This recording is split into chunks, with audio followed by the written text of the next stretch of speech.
আফগানিস্তান থেকে যে বিপ্লবের ঢেউ শুরু হয়েছিল সম্প্রতি তা বাংলাদেশ হয়ে সিরিয়া পর্যন্ত পৌঁছে গেছে। আসাদ পরিবারের সুদীর্ঘ 50 বছরের শাসন আর 14 বছরের গৃহযুদ্ধের পর মাত্র এক সপ্তাহের অভিযানে তাসের ঘরের মতো ভেঙে পড়েছে বাশার আল আসাদের জালিম সালতানাত। সিরীয় বিপ্লবীদের এই অসামান্য বিজয় প্রমাণ করে জুলুমের প্রাসাদ যত মজবুত হোক না কেন, যখন তার পতনের সময় হয় সব রকম প্রস্তুতি থাকা সত্ত্বেও সেই প্রাসাদ তাসের ঘরের মতোই ভেঙে পড়ে। পতন ঠেকানোর জন্য বছর বছরের প্রস্তুতি তখন কোনো কাজেই আসে না।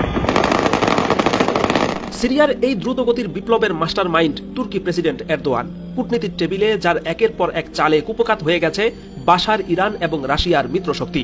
মূলত এরদোয়ান কূটনৈতিকভাবে ইরান, হিজবুল্লাহ, রাশিয়া এবং ইরাকি মিলিশিয়াদেরকে সিরিয়া থেকে দূরে সরিয়ে দেওয়ার কারণেই বাশার পুরো একা হয়ে পড়েছেন এবং শেষ পর্যন্ত কোনো রকম প্রতিরোধ ছাড়াই রণে ভঙ্গ দিয়ে দেশ ছেড়ে পালিয়েছেন।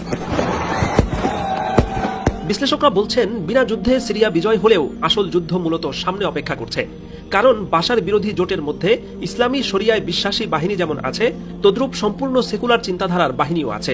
এমনকি আইএসের উগ্রবাদীরাও পরিচয় লুকিয়ে বিরোধীদের মধ্যে রয়েছে বলে সংবাদ পাওয়া যাচ্ছে। সব মিলিয়ে বাশারকে হটানোর ক্ষেত্রে বিরোধী জোট একমত থাকলেও সিরিয়ার পরবর্তী সরকার এবং ভবিষ্যৎ কি হবে সেটা নিয়েই মূলত বিপ্লবী জোটের মধ্যে মতভেদ দেখা দিতে পারে। এবং জোটের ভেতরকার প্রতিটি বাহিনী যেহেতু ভারী সমরাস্ত্রে সজ্জিত, এ কারণে রাশিয়া বা আমেরিকার চক্রান্তে তাদের মধ্যে লড়াই বেঁধে যাওয়াও অস্বাভাবিক নয়। যদিও অন্য যে কোনো সময়ের চাইতে বিরোধীদের এখনকার জোটকে তুলনামূলক উদার, বাস্তবমুখী এবং পরস্পরের প্রতি শ্রদ্ধাশীল দেখা গেছে, যা সিরিয়াকে উজ্জ্বল ভবিষ্যতের স্বপ্ন দেখাচ্ছে। তবে ভবিষ্যৎ চিন্তাকে একপাশে রেখে সিরিয়ার মানুষ তাদের বর্তমান বিজয়কেই উদযাপন করছে। কারণ তারা অর্ধ শতাব্দী পর রক্তপিপাসু আসাদ পরিবারের হাত থেকে রেহাই পেয়েছে।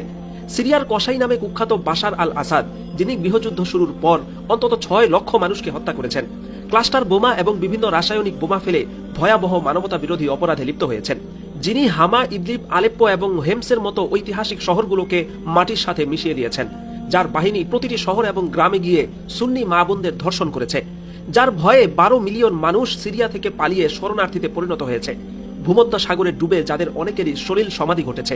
সেই কুখ্যাত জালিম শাহীর হাত থেকে সিরিয়ার আকাশ বাতাস আজ মুক্ত স্বাধীন। ফলে ভবিষ্যৎ নিয়ে চিন্তার পাশাপাশি সিরিয়ার বিপ্লবী জনতা এখন বিজয় উদযাপন করছে, যা অর্ধ শতাব্দী পর আজ তাদের হাতে ধরা দিয়েছে। আফগানিস্তানের আশরাফ ঘানি গিয়েছে, বাংলাদেশের শেখ হাসিনা গিয়েছে, সিরিয়ার বাশার আল আসাদও গিয়েছে। এবার যাওয়ার পালা কার? মিশরের আব্দুল ফাত্তাহ আল সিসি, আপনি কি শুনতে পাচ্ছেন বিপ্লবের বিজয় ধ্বনি?